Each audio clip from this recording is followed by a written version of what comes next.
Khi ấy, lúc đám đông thấy không có Chúa Giêsu ở đó và môn đệ cũng không, họ liền xuống các thuyền và đến Ca-pha-na-um tìm Chúa Giêsu.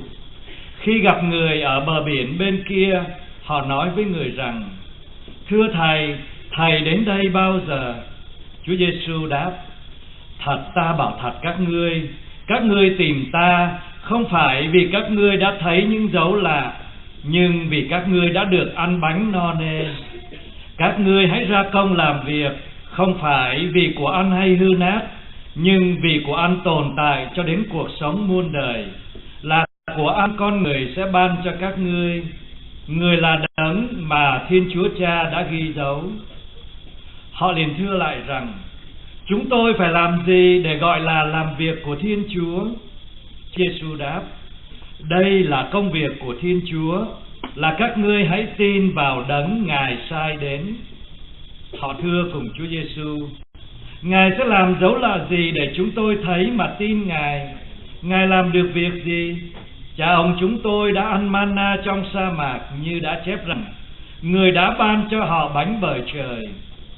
Chúa Giêsu đáp: Thật ta bảo thật các ngươi, không phải Mô-sê đã ban cho các ngươi bánh bởi trời, mà chính Cha ta mới ban cho các ngươi bánh bởi trời đích thực. Vì bánh của Thiên Chúa phải là vật từ trời xuống và ban sự sống cho thế gian. Họ liền thưa người rằng: Thưa Ngài, xin cho chúng tôi bánh đó luôn mãi. Chúa Giêsu nói: Chính ta là bánh ban sự sống. Ai đến với ta sẽ không hề đói, ai tin vào ta sẽ không hề khát bao giờ. Đó là lời Chúa.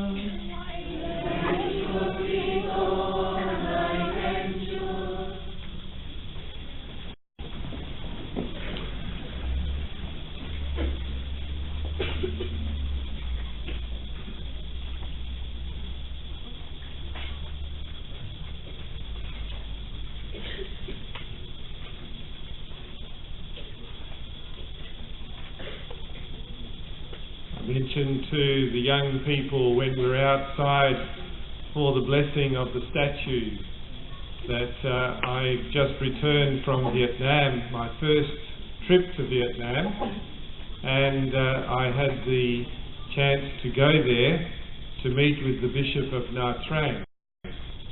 And when I've been talking about Nha Trang to the Australians when I've come back, I've said it's a bit like the Vietnamese Gold Coast.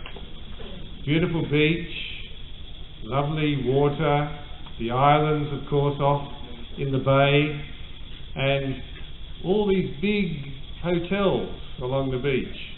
Beautiful, beautiful place. I also tell them about the fact that it's a very, very popular resort for Russians. So you go there, you see a lot of Russian words on the shops describing to those people what they can buy in the shops. You notice the Russians because I don't think they know anything about slip, slop, slap, about protection against the sun, because they go to the beach very white, they come back from the beach very red. But one of the miracles that I think I saw in Nha Trang and also in Saigon was how the traffic works. It seems to me that there are rules that nobody else in the world knows about the traffic and how it should be, but it all works, and to me that's the miracle. So it was really a wonderful experience to see how the people live, particularly how our church is very strong in Vietnam. On the last day that I was in Saigon, I visited the seminary there, and the retired cardinal of Saigon was there. And I was telling him how impressive it was to see so many young women who are members of the religious congregation, and many other things that I'd observed. He said, well, you know, you can thank the communists for that. It's because of what they've been trying to do to us that we've become stronger, and we've been able to attract many, many young people to the religious life. And I think what he said was very true, but also very wise.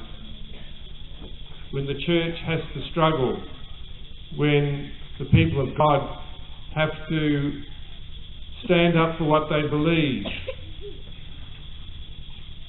In Vietnam, that's not always easy to do. You do it in a different way, but the people are standing up for what they believe, what they cherish, their faith. And this is the result. Many, many young people are being attracted to serve the people through the religious congregations especially, and also through the priesthood in various forms. So there have been many, many experiences that I'm very grateful to have had in that time that I've had just recently in Vietnam.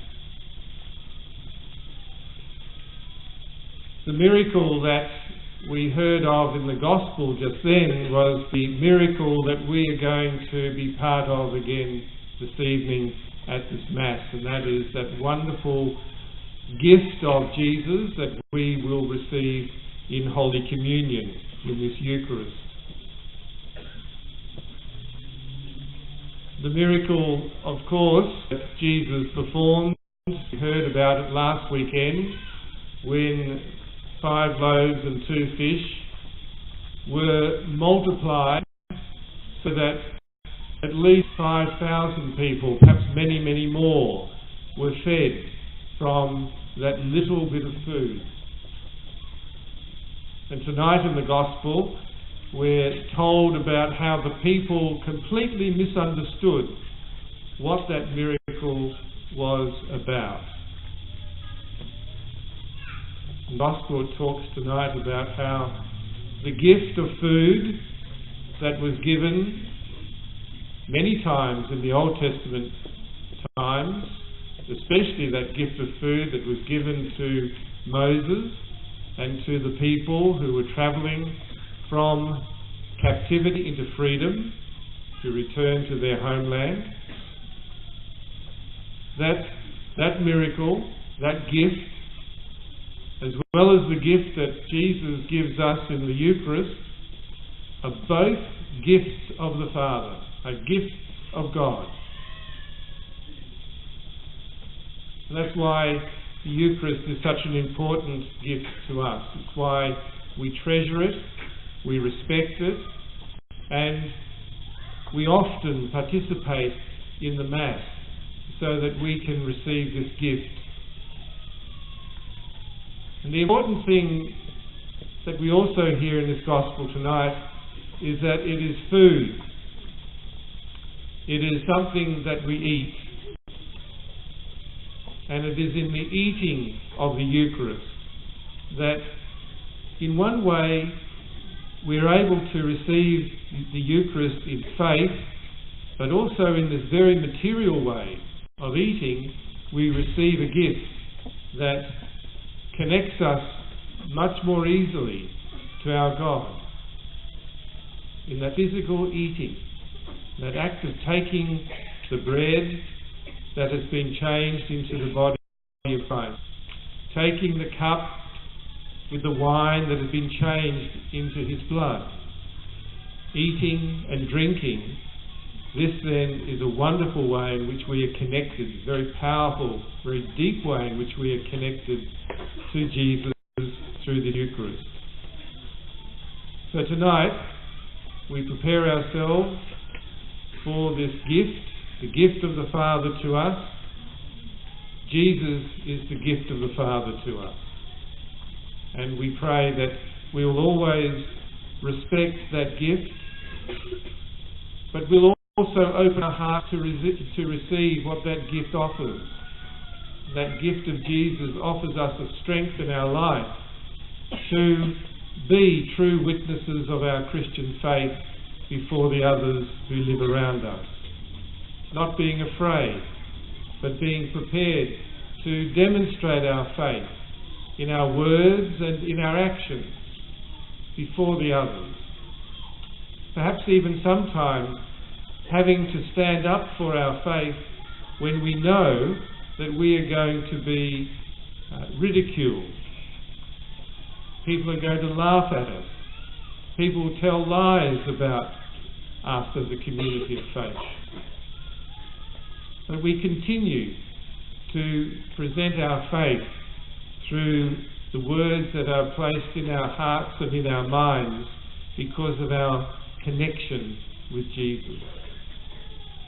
So we thank the Lord for this gift tonight and for the courage and the strength that it gives. And I particularly pray for the families who are gathered here tonight, for the young ones, that they will receive from their families a real and deep understanding of this wonderful gift that they come to receive each week. And we thank God for this faith.